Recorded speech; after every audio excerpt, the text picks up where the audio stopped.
Have you noticed ChatGPT becoming less accurate or forgetting your preferences? After testing it myself, I found that when memory gets full, ChatGPT starts losing context and personalization. Here's how you can fix it, based on real steps I've tested. Deleting specific memory entries.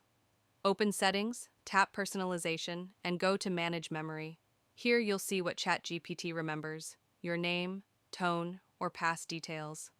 If you spot something outdated, just hit the trash icon next to it.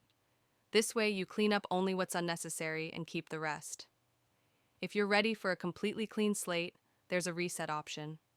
Within that same Manage Memory section, scroll to the bottom and tap Delete All, then Confirm. This wipes everything: preferences, tones, names, leaving ChatGPT with no memory of your past inputs. Resetting memory can bring back the clarity and personalization you originally loved. If ChatGPT's been acting off lately, this might be the quick fix you need.